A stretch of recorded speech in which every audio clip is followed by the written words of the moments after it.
especially in our student group, when it comes to mastering the ins and outs of PT business systems. And there's no better person to talk about that than you, especially for those who aren't familiar. And I'll let you do that introduction yourself as well. You were in our shoes years ago as well, from being a PT on the gym floor to owning, one of the biggest fitness education companies right now. So hand over the mic to you to give our listeners an introduction to what your career has looked like, and then we'll dive head deep into our conversation today. Sure. Well, look, lovely to be here, Maria, again, as always, and to connect with our students. Look, my background, I started 20 years ago now. So, yeah, back in 2002. So it's been a very interesting last 2 decades. I started as a PT, initially working outdoors and stuff like that, and then kind of went into commercial gyms, built up my business very quickly.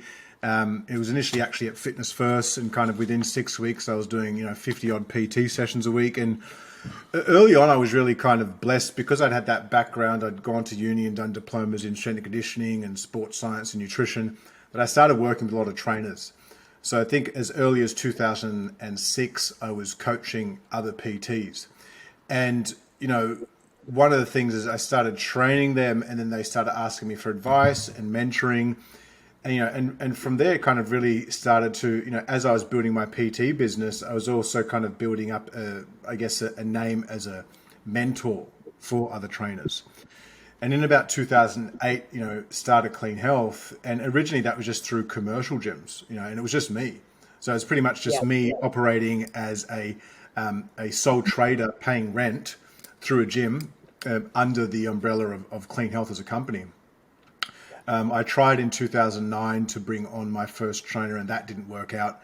And then, I was like, you know what, I'm just going to keep doing this myself. And I got to kind of the midpoint of 2010, and across that time, I'd been spending a lot of time and a lot of my, at least about 25 to 30% of all of my income back into self-development. So I was traveling to North America, I was traveling to, Europe, I was traveling to the UK, to the Middle East to go and learn from different doctors in nutrition, strength coaches like the legendary Charles Poliquin, bodybuilders like Milos Sarcev, Ben Bukowski, just to kind of learn and absorb all of these different methodologies to integrate into my practice so that I could get better results. And kind of got to 2010, and by that time I'd really priced myself and I guess not outpriced myself, but priced myself as like the preeminent top coach in Australia. And it was great. Like for me as a trainer, I was earning a really good income. I was earning more than a lot of my friends that were lawyers and accountants, as a trainer. Right. And this is going back to, 12 years ago, showing my age. Right. But, and I kind of got to that point where I was like, well, okay, it's great. I'm transforming all these clients. By that time, I was working with a lot of athletes, a lot of physique athletes as well. And a lot of like corporate executives, bank CEOs and things like that. But I had no time. Like I was working 7 days a week, and I'm like, well, how can I bring some time back? So I did two things. One is I really started to take all of these programs and nutrition templates and onboarding mechanisms and systemize them. So like one of the biggest things for PTs, I think, in terms of scalability is how you can systemize your IP delivery. And your IP delivery is in essence your coaching skills. When someone comes in week one and they're overweight, not feeling happy, and embarrassed every time they look in the mirror, so they've got the mental health aspect and the physical health aspect, how can you take them between week 1 and week 12 and week 24 and week 52 or whatever that might be, and set some realistic goals for them, but actually have the systems and the processes to take them there. I knew that I could take a client from, wherever they were at in week 1, and by the end of week 12, help them drop between 0.3 to 0.5% of body fat per week. So I knew by the end of 12 weeks, I was going to get at least a 5 to 8% body fat drop. So if someone came to me at 30% body fat, so about 20 kilos overweight, and they wanted to lose 20 kilos, I knew that to do that, I would need them for a minimum of 24 weeks. So like a 12-week program, like sure, that would knock some of it off them, but it's not going to transform them physically and mentally. And so, I guess, integrate that into my sales process. And I started to do more and more of that and started to get these, even greater transformations. And it got to a point where I had a waiting list of about, 4 to 5 months. And so I'm like, Awesome. well, what can I do here? And so I was training about 25% of my clients at that point were trainers. And so two of my, I guess, you know, best PT clients, I said, look, in 2011, do you want to come on board and start working with me? Because I've got all these leads, I can't facilitate them. You understand what it's like to kind of go through the clean health way where we're addressing the lifestyle, nutrition, and training. I'm going to use my course curriculum that I was interning to trainers and turn that into an internal onboarding for you, right? And then, from the new year, you start, working with me. And so I had two trainers. I did that. I also paid for their courses to go and do a week with Charles Poliquin, Awesome. so that they were like leveled up more. And then basically they started for me. And then by the end of 2011, I had 12 trainers working with me, through Fitness First and Anytime Fitness. And it was just like, we were doing, 250, 300 odd PT sessions a week. And kind of went from there saying, well, I need to go and just take all this and put it into my own gym. And we opened up the first Clean Health gym, and then we opened up multiple gyms, and then went into education, and had one of the gyms fail, rebuilt it, then sold it, and then went more down the live event path, and then went from live events to online, and blah blah blah blah blah blah. We're here, right? So it's kind of when you say like I've been in PT shoes, like I did over 20,000 PT sessions myself as a coach, right? So that's a lot. Like that's in a very small percentage of the industry has done that much. So I know exactly what it's like to wake up at 4 o'clock, be at the gym at 5 o'clock, first one opening the door, communicating with the members, even sitting there at reception, swiping them in. A lot of people kind of look at the now; they don't look at the what's happened before then.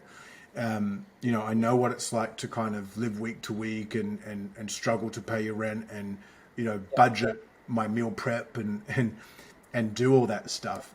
But I guess one of the messages that I try to impart to our students is like, if I can do it, then potentially you can too.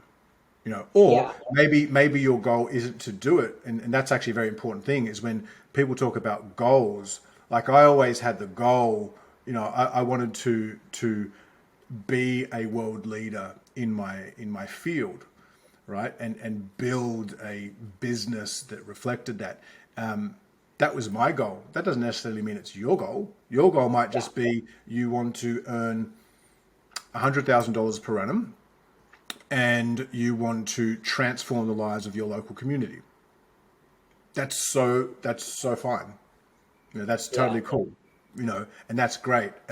So I'm very big on saying like, and it kind of as trainers sometimes we do this. We try and impart our goals onto a client, Yeah. right? Which Yep. is a big no-no, right? So it's likewise with me as a mentor of trainers. It's like, don't make my goals your goal. Make your goals your own goal. Yeah, exactly. And one of the things, I mentioned this in the introduction to our masterclass, was, success leaves clues, and knowing that you did walk in those shoes, even if the goal isn't to become CEO to a company like Clean Health, like as a competitor, PTs are one of the biggest things I hear from our students, especially, is the PT market is oversaturated. And I would argue that It's if obesity, oversaturated with crap.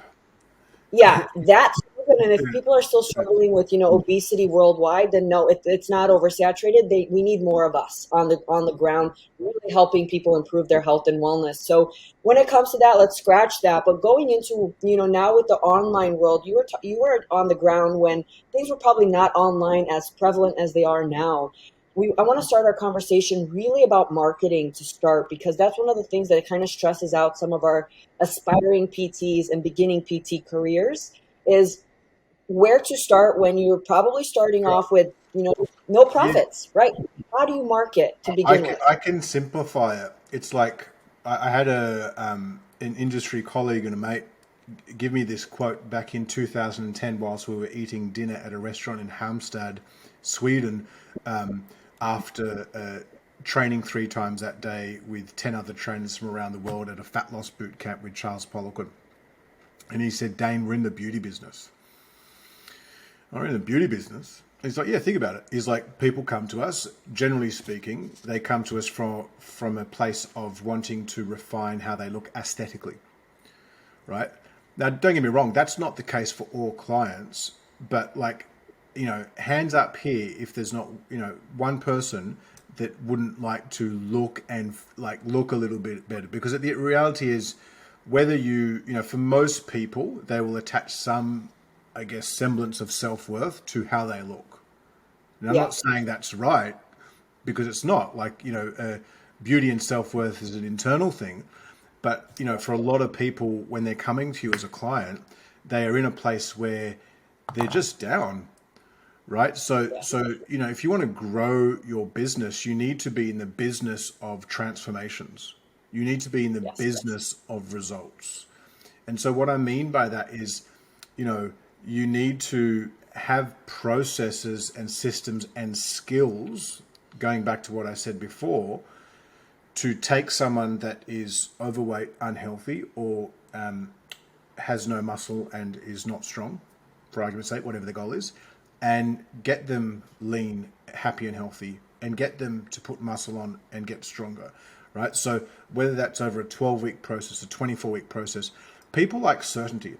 So if you are confident, if see, my confidence as a trainer came from my knowledge, and my knowledge I knew was higher than a lot of my colleagues because I'd invested the time and money to skill stack and develop that knowledge, right? So yeah, I knew that I had outworked my competitors, right? So my other trainers in the gym, I knew that from a knowledge standpoint, like non-egotistically, I had 10x more than them. And so yeah, when they would look at me and I'd be getting all these results, sometimes you'd get the envy, you'd get the comments and stuff like that.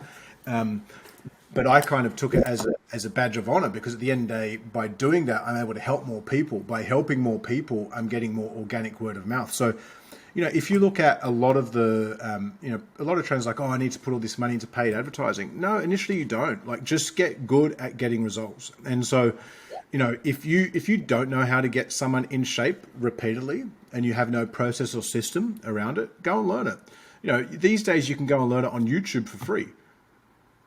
To a yeah, certain extent, right? And even with us, like Clean Health, we put out free masterclasses, courses, stuff like that all the time. So, like, even if you attended these religiously, you're given more. And it's one of the reasons why, I guess, implemented a lot of this stuff at the beginning of this year, was because there is a lot of trainers out there, depending on where they're at, region, that, tough times after COVID, socioeconomically can't afford it. So, like, there's no excuse. You have no excuse to not help your clients. If you do, generally that's kind of more on you than them. So I think get in the mindset of creating transformations for clients. And that doesn't necessarily need to be a before and after photo. That could be a yeah, video testimonial. That could literally just be with your smartphone here, and I'm recording. I'm going to go to Maria. Hey, Maria, I've got Maria here. She's been training with me for the last year. Maria, what are the top 3 things that you've taken away since working with me? Right? yeah, She does a little 40-second spiel. Bang! There's a reel on Instagram, or there's a video that you put up on YouTube. And that's how you start building your brand organically. The other thing that you do is actually provide free value like this, right? So these videos that we're doing right now, these will be chopped, put into shorts, and then put up on YouTube, Instagram, etc. You don't need a production team to do this. Like something like this, literally, like you can use Final Cut Pro or one of these apps on your phone. I mean, I know just from Cade, one of our master coaches, and I know Maria does it too. Like he's just kind of learned Final Cut Pro, so he chops his own videos himself, yep, and then he uploads free content of him providing free information on nutrition, on training. Now, again, he can do that the same way that you can, Maria, because he has spent time learning. And so he's Yep. developed a level of confidence and certainty around his skills. So he's quite comfortable getting up in front of speaking with people. The other thing is you might not be comfortable speaking with people.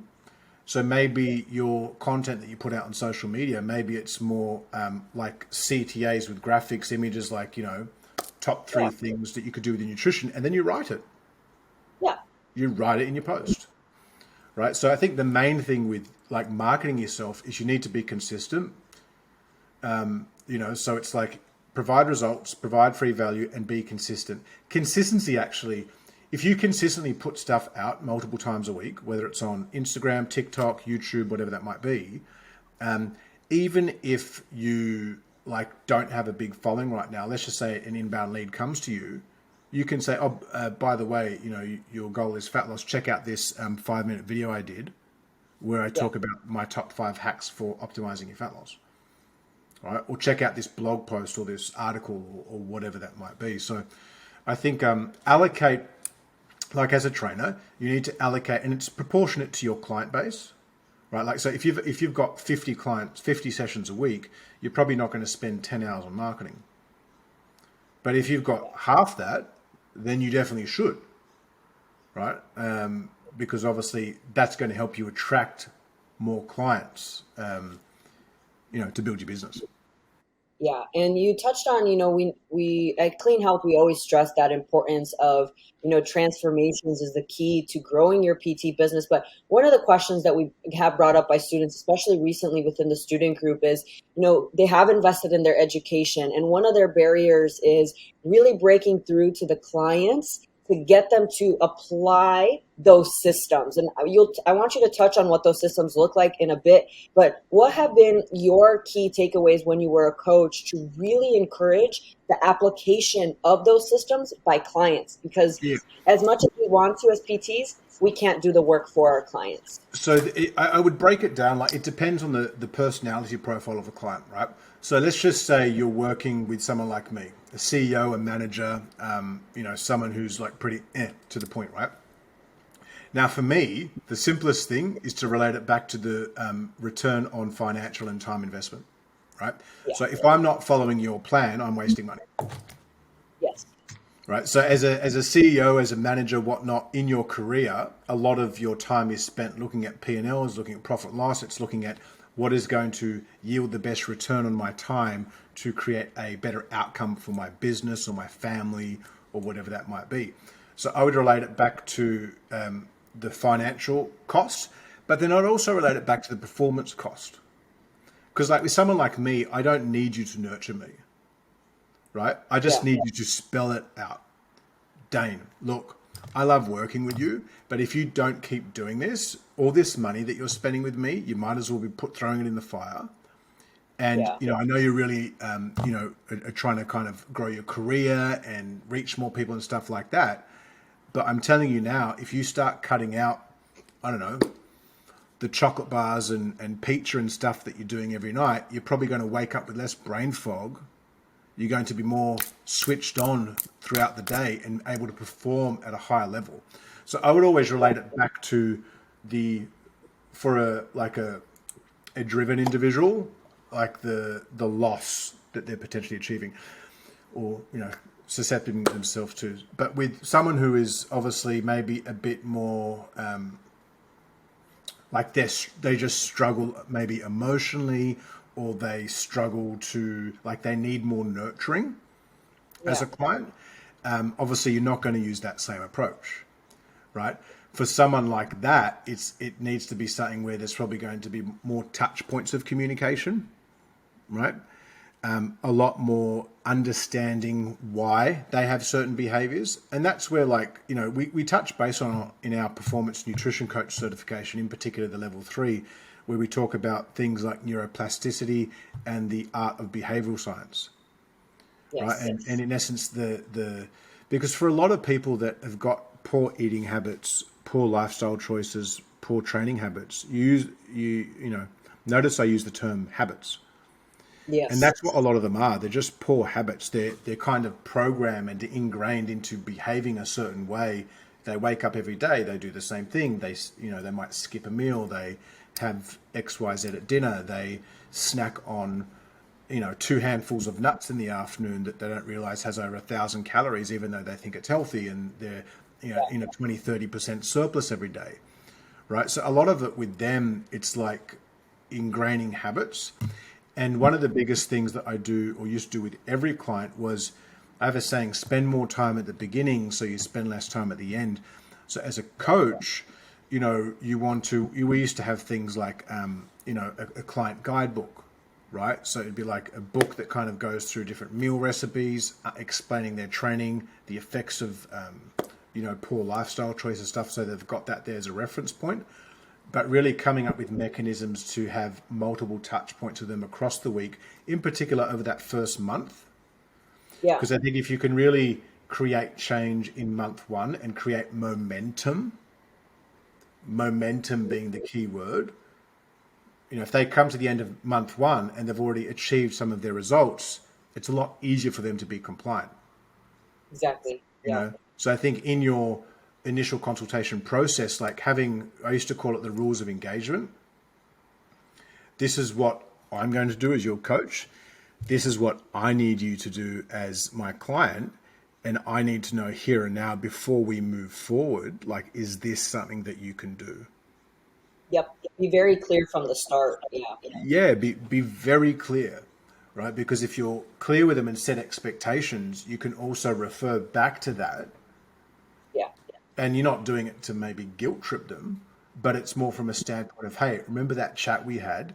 And I mentioned that every Monday I need you to fill in your biofeedback form for the previous week, where we're looking at your sleep, your stress, your energy levels, your libido, all that type of stuff. Like, I can't help you get the change that you're after if you aren't helping yourself. Exactly. Exactly. And I think sometimes as PTs, we care so much about our clients and we want the change so bad for them, but we also have to remember we can't want it more than our clients want it. We're there as their guide. We're their GPS. We're not the driver. But that Yeah, doesn't mean, a lot of PTs, especially if you've been coaching for a while, you will run into those clients where you just might not be the right fit. And you might find it out maybe at the beginning, maybe in the middle of your training with them. And it's okay to break up with a client. I used to be very afraid of this. And this was something where at the end of the day, you might just not be the right fit. And, they might find success with someone I did else. an article on this in 2010. It was called "The Top Three Reasons You Should Fire Your Client," and Talk to us a little bit about that. it really, like, it went pretty viral within the fitness industry. And one of the reasons why I did that is because you can only give your energy to so many people, right? So if you've got those vampires that basically don't want to listen, are constantly kind of contacting you at 9 o'clock on a Sunday night, that come to every session and then just try and dump stuff on you. You need to value your self-worth and time. And I used to, like, initially be hesitant to do that because I'm like, oh, I can't afford to. And don't get me wrong, I'm not saying that you should go without business. Like, that's not what I'm saying. But you also need to it's like a relationship, let's just say in a relationship and your partner cheats on you, right? Well, okay, maybe something happened that first, who knows, right? There's no judgment. Yeah. But, if that keeps happening, then at Yeah. what point, you know what I mean? So it's the same thing in a relationship with a client. If they continually don't listen to your advice, what do? Sometimes you just got to let them go. Yeah, I think it's just for your own, like you mentioned, your value as a PT. And at the beginning, you may feel like you need to onboard everybody to make it financially. But once you get to that point where you're a little bit more comfortable financially, don't be afraid to be selective with who you onboard because you'll save yourself more time for more valuable clients who actually will apply themselves, make more change, make the transformations, bring you more business. It's a win-win situation in that sense too. Um, Now, can you talk to us a little bit about maybe breaking down what those systems have looked like? In like you were mentioning, you have biofeedback systems, onboarding systems. Can you just explain what that looked like the basics of that and fundamentals for our PTs to work on creating for themselves? So the first thing you need to create, like from a system standpoint as a trainer, because there's two things. People come for the results, but they stay for the experience. So if I was to categorize them, client results relates back to IP, so i.e. your skill set as a trainer. And then obviously the experience will relate back to things like how you deliver the training program. Is it on an app? Is it on a piece of paper? It could be how do they book their sessions with you? How do they pay for their sessions for you? Right, so there are a lot of apps out these days where it can be a very seamless experience, right? There's actually a Yeah, lot more of the technology these days to support yeah, trainers and clients, but I find there's less in the actual skills and the IP to actually help them from an SME standpoint, right? yeah, Like, so I think categorizing them into, okay, training programs, feedback programs, nutrition programs, lifestyle guides, things like that to support them. We would have a simple thing like every Monday of every week with every client, it's check-in, right? So if they're an yeah, online client, they're just doing weight girth measurements, right? Or something like that, whatever your metric is. If they're in person, it could be the same, or you could be using a scanning machine like a Volt. You could be doing anthropometric body fat caliper assessment, like whatever the, like don't get too caught up in, the accuracy of the science and all that stuff. Like I would yeah, look at more consistency of the anthropometric assessment, right? So if you're doing skin fold calipers, do them at 7 a.m. every Monday with that client, or do them at 6 p.m. every Monday with that client when they are working with you. If they're an online client and they just go into their local gym, get them to stand on the scan or wait at the same time every day. And then you're just using that as a benchmark. yeah. Because obviously that is going to help you, modify your programming with them, but then also it gives them, if they're seeing the progression, they're going to be more compliant to what they're doing. And then just simple things like if you change for example, you change your training programs every 3 to 4 weeks, whatever that might be. If they're a beginner client, probably every 4 weeks. If they're more intermediate to advanced, every 2 to 3 weeks, depending on their personality type and their goal, right? So with clients like that, you don't want to be in a position where you're like, okay, I'll have your program out to you tomorrow, and then you get it out 3 days later. So like Yeah. just in terms of your communication with your clients, I've known a lot of great coaches, and I made the mistake of it myself when I was a trainer because I was so busy, and I started getting my programs out late to clients.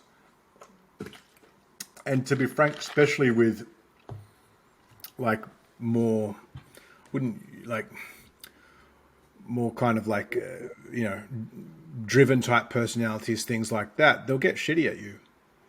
Yeah. Like if I was working with a trainer now and I knew that Monday was the first day of my new training block and I got my program on a Wednesday, Yeah. they're going to hear it from me, and B, I'll just fire them. I'll fire them as a client. Yeah. That's the other thing. When a client doesn't re-sign with you, they potentially have fired you. You just didn't know it, Yeah. right? They just didn't have that discussion with you. So you might not have achieved the result for them, or you might not have achieved the experience for them.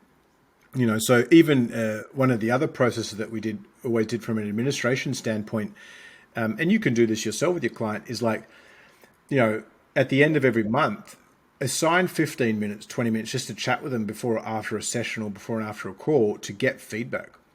What are Yeah. two things that you've liked about the program this month? What are two things that I could do to help you get better results? And if there was one thing that you could change in this program, what would that be? Awesome. Those are Yeah. kind of three questions we used to ask every month, and you'd be surprised. Like I'd give a trainer direct feedback on it. Some of your clients will give you direct feedback. Some might beat around the bush. If they're an online client, you might also email them, Yeah. right? But I think IP, feedback, and then the way that you onboard them from like an invoicing, client booking, stuff like that. That's all important. Yeah, and I think the systems also will allow you to dedicate more time for your actual on the ground work. When it comes to like those instruction on how to use the app, how check-ins work, those type of basics, you can create them so that here's your onboarding package. Read that through, and then if you have questions, let's chat, right? The simple stuff, get that out the way so that you can have those We conversations. we've spoke about this in the student group. We've been working on a coaching app in the background. A lot of the coaching apps out there, it's like they give you the technology without the IP in it, Yeah. right? Like, so you still have to create it. We're working on something where you get the simplicity of the app itself and how to onboard clients, stuff like that. But all of the like, we've got literally thousands of like decades worth of programming templates and systems. So all these things that I spoke about, like how to drop 0.3 to 0.8% body fat per week off a client, how to build lean muscle, how to get strong. Like we've got all of the programming and templates for that. So we're looking at integrating that all into a platform. We've got it all on Excel documents from what we used to use internally. So it's like our coaches could literally, we refined it to a point where we could create a very detailed periodized nutrition and training plan for up to 12 weeks in 5-10 minutes, Yeah. right? That you Which can could obviously take just, longer. could take you hours if you were doing it, that. So like coming back to your point, the amount of time, if you've got, you know, 20 clients and you're changing their programs every month in nutrition, and it takes you, I don't know, 90 minutes to 2 hours per client in terms of just programming and admin and stuff like that, and we can reduce that to 30 minutes, all of a sudden you've saved 90 minutes per client per month, Yeah. right? That's an hour and a half per client. That's 30 hours a month, 7.5 hours per week. That's a day per week that you can now either reinvest into your education, you can fill with more clients to earn a greater income, or you can do a bit of both. Yeah, exactly. You know, So or you, time or is you can invest it into your own training to get more into shape, whatever that might exactly. Yeah, and time is money. And when it comes to that, especially we all have the same amount of hours in the day, and unfortunately you can't, buy more time. So if there are ways that you can, systemize things to make yourself and your days more productive, why not do it? And I'm really excited to see that come to life with the coaching app, because I think there is that gap in the Like industry. I said, we've got all of the IP there. It's just we're just working on the delivery vehicle for that to make it as Yeah. real seamless as you can from an app. We're probably going to look at beta testing it to a group of our students in the new year too. Yeah. And the goal is obviously to integrate long term, like a lot of the payment gateway and stuff like that into it. Initially, though, think of it as like a trainerize. Or say a carbon, right? Yeah. But for you, it's B2B for you as a coach to create Yeah. your plans that your clients can then monitor and access, and you can check in when they log in. You can they can tick off when they've been compliant. They can tick off their biofeedback. So all this stuff that we're talking about, it just becomes automated. Awesome. I cannot wait to be a part of that and see that come to fruition Yeah, myself well, too. you'll obviously get to better test it. So, now talking a little bit about, sales systems, and you touched on it a little bit when you're selling the results, not the sessions. Can you break down a little bit of the process from stranger potential client to locking them in for 8, 12, 16, 24 plus weeks? What does that look like, and how do PTs implement that when they are starting, getting that lead to keeping them as a client, for a longer period of time? Yes, I mean, look, it comes down to who, what, why, and how, Yeah. right? So who are they? Right? So, like, what is their background? What type of problem do they have? Right? Their problem could be, they're too stressed. They're put on excessive fat around the midsection. They're anxious, whatever. What is the solution for that? Obviously, it's going to be a program that you put together. But it's like, who are they? What do they want? So, what is the goal that they have? Why do they want it? right? Now, obviously, the why, there's generally two whys. There's the why that they tell you initially, and then there's the real why internally that they may be too embarrassed to tell you, or that they've got some judgment around, or whatever that might be. And then how do you solve that problem, right? And so, for you as a coach, it's like the sales process actually, it starts going back to the who, and actually, that demographic, like you having the skills to be able to solve problems for that demographic. Right. Yeah. So, for example, when I was a physique coach and I started prepping physique athletes, I remember by the time I got onto coaching Lauren Simpson and, getting her pro card and doing all that type of stuff, I'd already spent years, A, applying it, but B, going and investing and doing courses and stuff like that to, become a subject matter expert in that space. Yeah. So, basically, I still remember, the day that she came into Clean Health and knocked on my office and came into the gym and sat down. She'd found us, Yeah. right? Because we'd built a reputation in this space around comp prep and that niche. So we'd already been targeting the who. So the sales process was much easier when our marketing language, our content that we were putting out was attracting that who, right? Yeah. So like let's just say you want to work with general population kind of corporate executives, so let's just say men and women between the ages of 35 to 60. Yeah. And then yet on your social, you're putting up like photos of like you in a bodybuilding show or, I'll retract that. Actually, the bodybuilding show and stuff like that can be good to show street cred. So scrap that. But let's just say you're putting up clients of before and afters of physique athletes, but you're wanting to attract, like for me as a corporate executive, I don't really care if you can coach someone to get 6% body fat who like doesn't have kids, doesn't have responsibility, I don't care. I want to see results of people that look like me, that have my type of life. That's going to give me more buy-in and trust, right? Because when they come in as the who, I already know what they want. I have a fairly good understanding of why they want it. And I know exactly how to solve that, right? Obviously, it's going to be my program, right? So the sales process, I think it starts before you even have the chat. It starts with how you're marketing. It starts with how you're communicating. And it starts with your skills as a coach and being able to have the skills to solve the problem of the niche that you want to work with. Yeah. How do you appropriately price yourself in the market? So I know each country has their like range of prices that you would pay per session, but also break I'll that keep down it for simple. I'll keep it simple. and yeah. Yeah. If you're selling a solution, right? So I'm not going to sell you sessions. I'm selling you a solution. You get the whole kit and caboodle: nutrition, lifestyle, training, multiple contact points per week, VIP access to my WhatsApp group, my Facebook group, whatever it might be, right? It's 25% above market rate. 25% above market. 25% above market rate. Okay. And again, like let's just say that's $50. If the market rate for you as a session is $50, right? So 25% of that is $17.50. No, $12.50. So your market rate would be $62.50.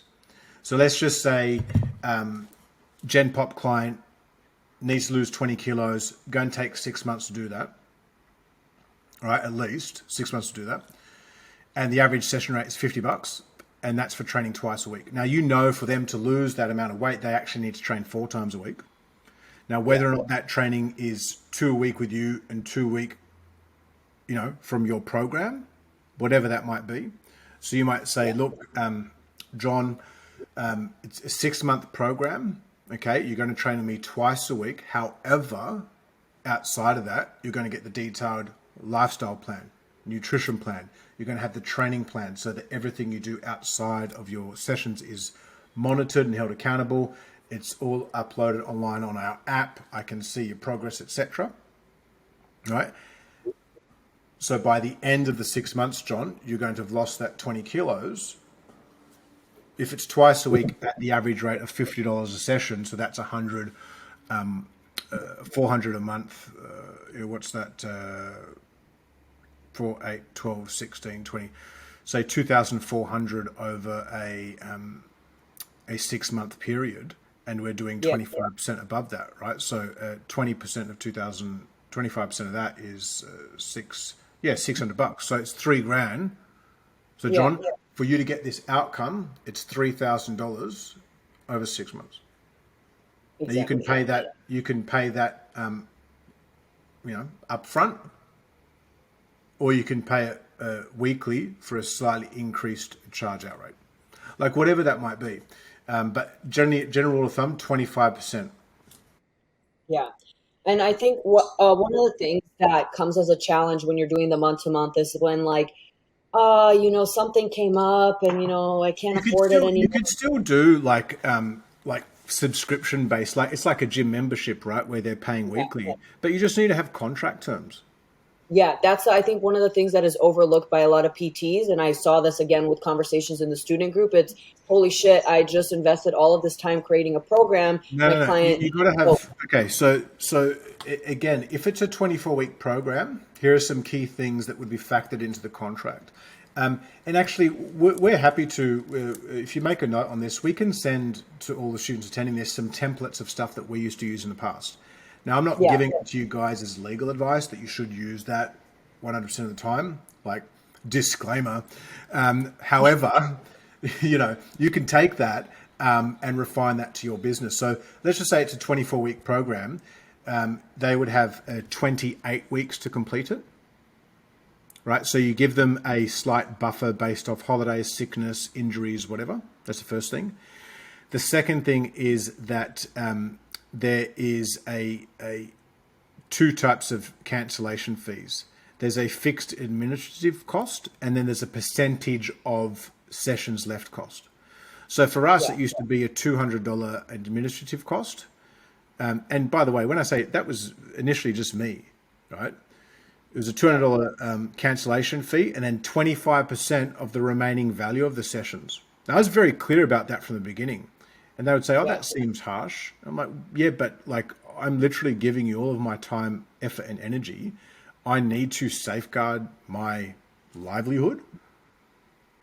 So you look, you might not be comfortable with 25%. You might just do 20%. You might do 10%, whatever it is. But you need to have a fail safe oh in yeah, there to protect you. yeah. So every single they can just have it on your iPad. You have the terms on DocuSign. They sign it then. Exactly. And I think it also encourages the client to know that, hey, I'm investing a good chunk of money, and it hopefully will encourage that adherence because especially with the times that we're in now, it may be a luxury for some, and it commits them for longer. If they know that next month they can 100%. cancel it, yeah. So I think Yeah. that's really important. I will note that for our students, we will get that out because I honestly think that that's something that is lacking, and a lot of students are facing those issues in their own PT careers. Yep. So awesome. You guys get that hot take. And again, disclaimer, we'll throw that in there as well too. Um, Now, when it comes to client management, one of the things about when you do start building up that roster, what are your tips on time management and client management and how to make sure you're giving quality to each of those clients that you're working with? We just need. I mean, first thing is you just need to know your limits, Yeah. right? So I think it can be very easy sometimes to just take on more clients because what you want to grow your business, you want to grow your revenue, and you just want to help more people. But the reality is everyone has a service cap, Yeah. right? So what I mean by a service cap is we all have a ceiling of the volume of clients or sessions or appointments that we can facilitate, that we can do to a high level of standard in terms of the results that they're getting, but then also the experience.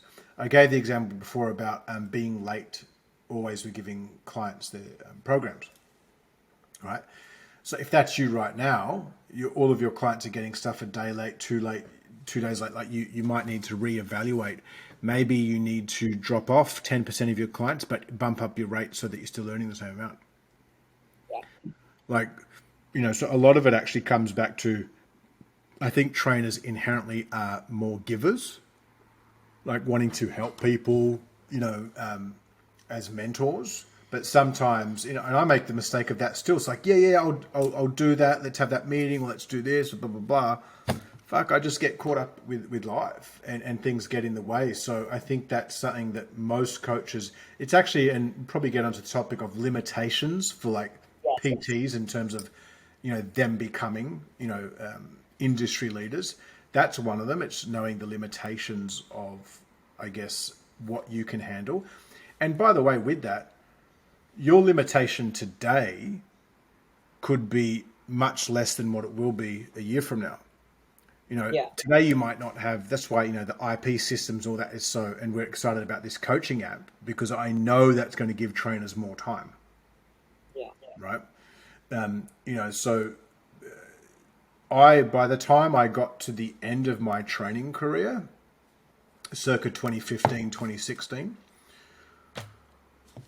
I literally, because I'd had so much experience, I could kind of create plans and stuff like that, like this, compared to 10 years earlier where I'd have to think about it and so a lot of it is just like, honestly, just throwing yourself in the deep end, getting in the trenches, getting your hands dirty, and working with clients. That's one thing. And it kind of ties into the next point is the importance of practical application for PTs. So, some of you guys might have noticed recently that we brought our live events back. Right, so next year we're going back in front of our students teaching on nutrition, program design. We might do some stuff on business. We've got some advanced like fat loss training camps, and we used to do that pre-COVID, right? So pre-COVID we were still doing live events, around the world. Reason why we brought them back is for a few reasons, actually. But predominantly, it's if you look at today's trainer, even over the last few years, with the majority of the courses being online, there's a very big skill set deficiency right now for trainers getting hands-on, like in the trenches, and actually Yeah. knowing how to coach and cue and stuff like that. And you can't get that from an online course. No. Right. And it's also very hard to get, like, if you're a motivated trainer working in a local gym with people that aren't, say, as motivated as you're kind of stuck within that bubble, Yeah. right? Like you're the product of the people you spend the most time with. So it's like one of the ways that I really kind of leveled myself up as a coach, and a lot like Sebastian Oreb and I, we used to attend courses together. Lane Norton used to attend courses. So all of us, old timers or veterans, we spent a lot of time actually going to workshops as students ourselves. Yeah. I remember going to workshops with Charles Poliquin as the student to several years later being the co-teacher with him. Yeah. Right? But it was because I was also always throwing myself in the deep end and practically applying things as a coach. And in an environment where I was working with people that were more experienced than I could, and they could pinpoint things that I wasn't doing as good as I could and help me level up to become a better coach. So I think practical application is a very key missing element these days for coaches. Yes. Yes, especially for any coaches that, became qualified during the time of COVID with everything going online. I honestly, and I'm biased with this, but you mentioned it yourself, like nothing beats being hands-on. So Yeah. even if you don't want to coach in person, that's totally fine. I think having that experience under your belt will be crucial when you have a client explaining that they can't perform a movement, then they're sending you training videos, this and that. You'll be able to actually give them advice that they can apply, which is a lot easier to do when you have worked with physical people and are able to see, touch, feel, help, cue in person, which is something that I'm very excited to be able to see Clean Health transition that back to live events, as I've never been able to participate in them myself. I've been to like type of seminars like that, but nothing to the level of what I know I've heard people talk about with Clean Health events back in the day. So I'm really excited to be a part of that, and I'm excited for our students who are new to the Clean Health family to also take a chance with Clean Health coming to their neck of the woods, which if you haven't heard, you can head over to our website right now and actually check out our calendar of events, see where we're going to be traveling to, and lock in the deals because I'm telling you, it's priceless when it comes to we've put the best of the best in these live events, and I'm really excited to be a part of that. Well, It's going to be epic. if I was to summarize like the three key if I was to summarize the three key benefits of attending a live event workshop, the first one is you're just going to learn invaluable practical tools from people that have been in the trenches, done it more than you, and can see things that you can't, which is going to accelerate your career. That's the first thing. The second thing is the networking opportunities. Whether it's in fitness or in personal development, whatever that might be, when you take yourself outside of your comfort zone and get into an environment like that, you're going to meet, like I still have colleagues that I met at workshops 10, 15 years ago that have now gone and opened gyms and things like that. And, they'll refer clients to us or students to us, etc. So the networking opportunities in particular. And then the third thing, especially with the practical element, is taking yourself outside of your comfort zone. They say pressure makes diamonds. So really getting an environment where you're getting pushed to your limit, taken outside of your comfort zone, especially with your own training. Like, how do you expect to be the right mentor or role model to your clients, yourself as a coach, if you're not willing to actually be the client once in a while yourself? Exactly. 100%. And it's going to be a epic year in 2023. So again, if you guys are not familiar with it or haven't seen it, our lineup is live now and you can go save the dates, go get your tickets because they are going to be some of the places are going to have very small rosters because we want to prioritize intimate live event sessions. So you are getting very hands-on learning experiences. So make sure you go check that out now. One of the things I wanted to ask Dane is for you to give us the importance of why is it so important for more than just being a PT to learn, evolve, and grow in order for that longevity, not only for your career, but as an athlete and just for your overall well-being? Look, I mean, I think I wouldn't say that I made the mistake, but I spent the first part of probably the first 10 years of my career just focusing on like my skill set as a trainer. Right. Yeah. So I didn't really put as much time into my own personal development. I didn't put as much time, I guess, into my mental fitness and things like that. So I just focused all in on nutrition and training, not as much stuff on business and marketing. So I think like as a trainer, as a coach, our philosophy as Learn, Evolve, Grow is really to apply that to all aspects of your life. It's not just about like what you're doing with your clients, it's about you as an individual, you Yeah. know, because I think when you learn more information, it helps you evolve as a human being, right? And, obviously as you evolve as a human being, you grow as a person. So that's really Yeah. where that kind of mindset and philosophy and I guess our ethos comes from. It's like just continuous self-improvement, Yeah. right? So I think one thing I notice with our students is that, as generally everyone is all about continuous self-improvement. How can I become a better version of myself today than I was the day before? How can I provide a greater level of value to my clients, this week than last week? So I think that comes into, initially, yeah, you got a skill stack as a trainer, as a subject matter expert, as a niche specialist to communicate to the who, so that obviously you can monetize your passion. But at the same time, you need to be doing things to improve yourself as a human being, whether it's kind of in how to process your emotions more, how to take some downtime. I think, a lot of the stuff that I do outside of when I'm working, within Clean Health, it's kind of, it helps me balance out my priorities as a father, as a husband, as a leader, and Yeah. stuff like that as well. And that gets me into that next question. In the role that you are now, what are some of the ways that you're successfully, and maybe even sometimes you could say that you struggle if you do, balancing life as a dad, as a partner, as a CEO, and for your own mental and physical well being? How do you juggle all of those roles, and what do you do in order to improve your relationships in each of those roles that you're in? Look, I used to, I think I went through a period back in 2019 where I completely burnt out, right? And I got like really depressed and anxious, and like I ended up having to go to like almost like a, a rehabilitation clinic for like CEOs and people that had breakdowns, right? And it was a really eye-opening experience for me because it was the first time in my life I'd been so like this for many years. And I started getting all these emotions, the pressure and all this type of stuff. And I didn't know how to process them.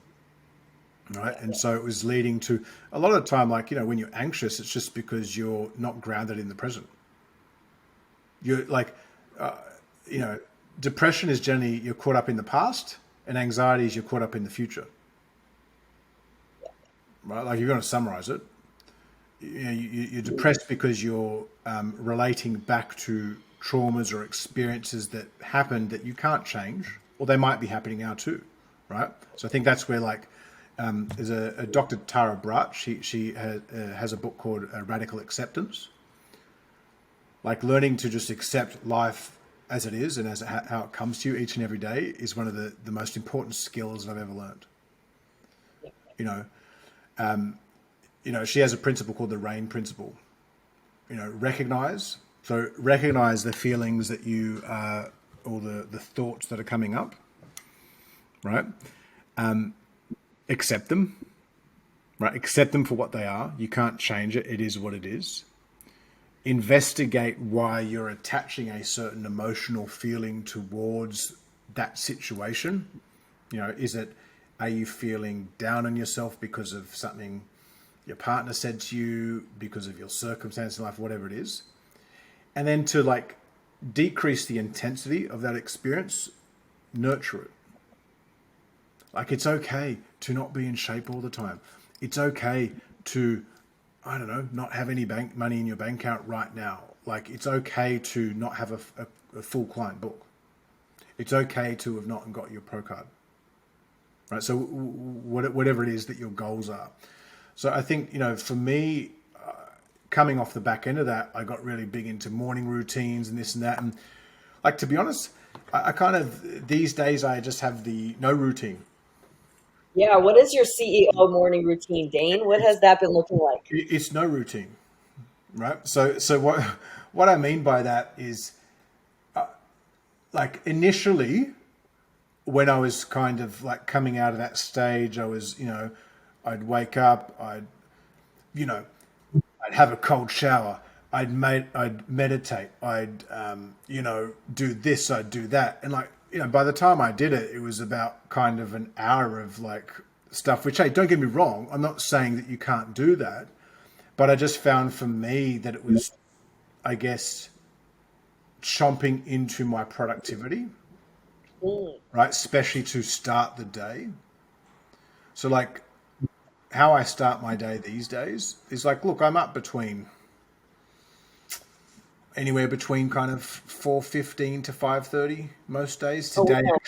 Today actually I had oh, yeah, I know because all the team gets like emails and messages from me at random times. Um, Today actually I slept in 6:20. So I don't actually set an alarm. So first thing is I stopped setting an alarm. That's the first part of my no routine. No alarm for you. Now I'm in a position where I can do that, right? Obviously, if I was a trainer working with clients early in the morning, I might have to do that. But I recommend try and not wake up to alarm at least 2 or 3 days a week. Why? Just let your body decide when it wants to wake up. So I repeat that. Let your body decide when it wants to wake up. And that should be your advice also, by the way, to your clients. Because like, um, why I slept in more today is because yesterday morning I woke up with like a sore throat. Now that sore throat is gone now, but I obviously just needed some more sleep. All right. So the first part of the no routine is no alarm. The second part of the no routine for me is I actually don't eat food until about 1 p.m. So I fast every day. I'll have a coffee, 1 or 2 coffees throughout that time, and I do it that way. Now, for me, why do I do that? I find when I eat, obviously, I rest and digest. I sit, I get a bit stuffy. For me, I get a lot more done. So I'll do all of my creative work. So whether it's like kind of stuff around marketing, product, contracts, P&Ls, like whatever is like real high value work and creative work in my business, I will do before like lunchtime. So if I've been up since 4:30 to 5, I'll do it between then. I'll generally like in between that as well for part of it, like go on some sort of like walk, right? Like, so some mornings I'll get up and just take a 30-minute walk to start my day. Some mornings I won't. I'll just get on my computer. I just go with what I feel like these days, right? Because I find if you like, when I found when it comes to self-care, if you get too regimented around it, you're actually doing the opposite of it, of what you're meant to be doing. You're creating a paradigm or a reality where I must do this to feel this way. Yeah. I must meditate, ground myself, go for a walk on the beach, have a cold shower, have a fucking hot shower, do this, do that, do that. I must do all these things to feel a certain way. So I no longer do that. And I found since I've let go of that, like, don't get me wrong, I had to create habits around that initially to kind of come from a dark place, build some habits to get Yeah. up to a certain, I guess, level of feeling good about myself again. But now I have no Yeah. routine. And I tell you, it's the most liberating fucking thing that I've ever had. Like, so I very rarely now, like I had a moment last Monday where, it was super stressed, had a bunch of stuff. We've got 7 kids in my house. So, I got a lot going on, and kind of it got to about 1 p.m. on a Monday, and I was just like, I need to take the rest of the day off. And so I literally just went to a local massage place, got a foot massage. Now, I don't even remember the last time I did that. It was on a Monday, a year ago, 2 years ago. Yeah. But I intuitively knew that, like, sure, I could be a macho man and just fucking push through it. But all that was going to do was take away from me being a good husband, a good father, being present with my kids, my family, and loved ones towards the end of the day. So I chose Yeah. to not do that. So I think the no routine for me has been really good. In regards to training, like, I will do some sort of movement every day, right? So, these days I'm probably averaging about 8,000 steps a day, which is not as much as I would like. There's been a lot more, Yeah. I guess, sitting with work, but I at least try and get 8,000 steps. Dr. Bill Campbell has done some stuff on that, and 8,000 steps is I guess, a suitable enough set point to maintain levels of aerobic and cardiovascular health.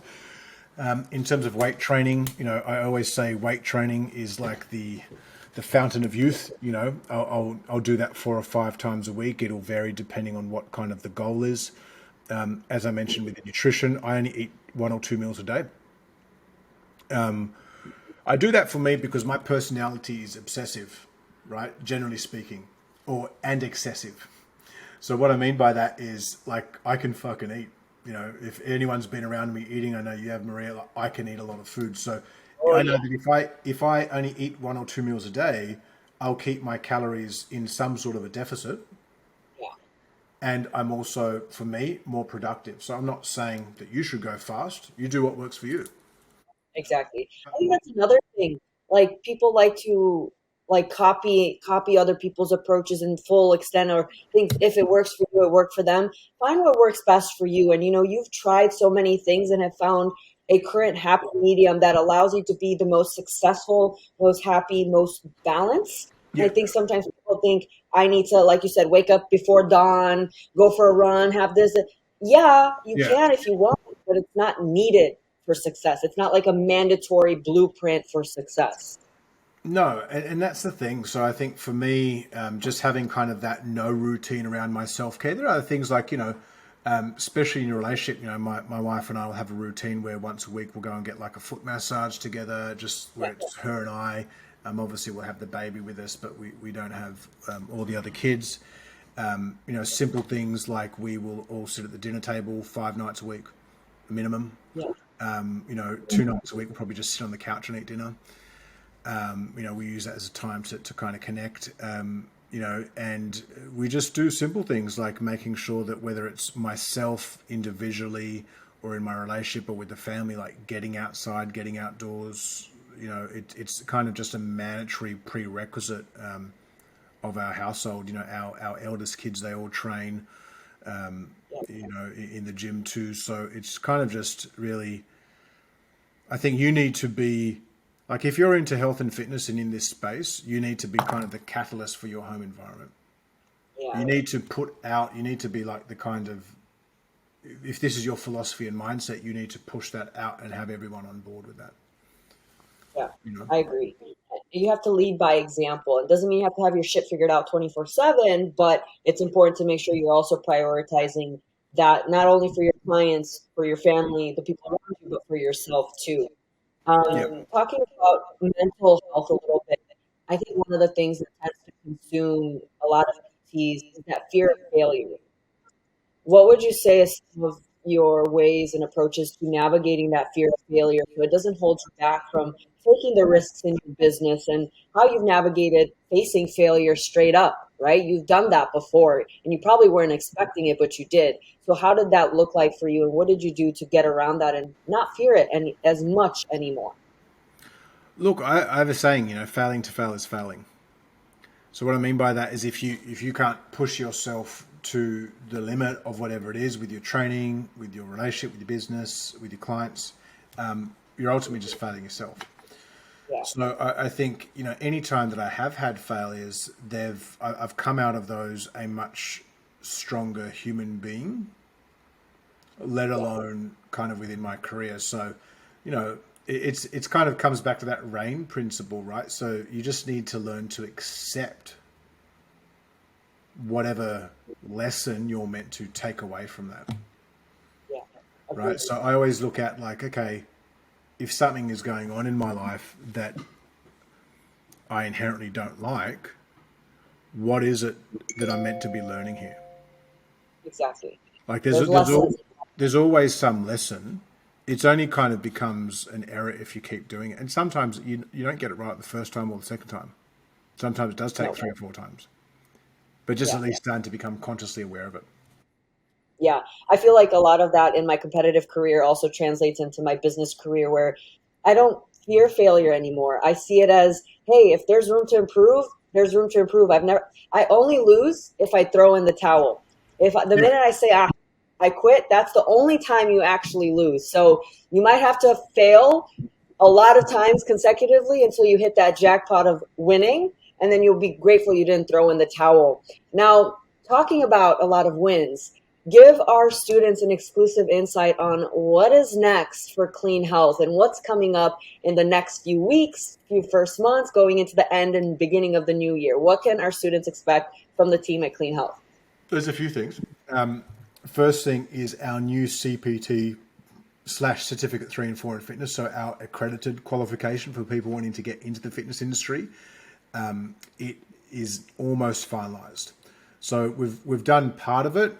We should be finishing off before Christmas, so that coming into January, you guys are going to have all new training videos, textbooks.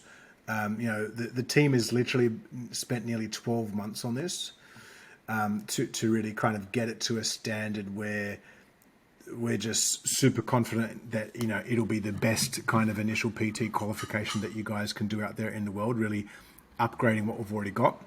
That's the first thing. Second thing is we'll also be putting the finishing touches to the Physique Coaching Academy.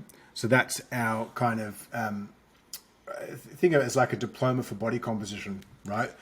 So whether it's for, you know, your general population fat loss, physique athletes, sporting athletes, it integrates, you know, really high-end nutrition and training principles around body composition, and that'll be launching in January. And then we've also And for put, everyone that doesn't know, again, for any of our students that may have not joined the Bill and Lane Masterclass, Bill and Lane have put in a lot of time and effort for this, and they are backing this product as well. So if you are, yeah, following a lot of Lane's principles, reading up on their education, Bill and Lane's, both of them provide such credible evidence base. yeah, what I'd recommend for students of that is like, if you haven't done any stuff with Lane, like, and Bill, do the level 1, level 2 BioLane nutrition cert, Yes. and then probably our performance PT 1 and 2. That'll give you guys some like really good foundational frameworks and science, and then this program will take it to the next level. Yeah. It's a 6 month program. It's delivered via a combination of online classes, virtual workshops. You have an assigned assessor or coach to go through the program with you as well.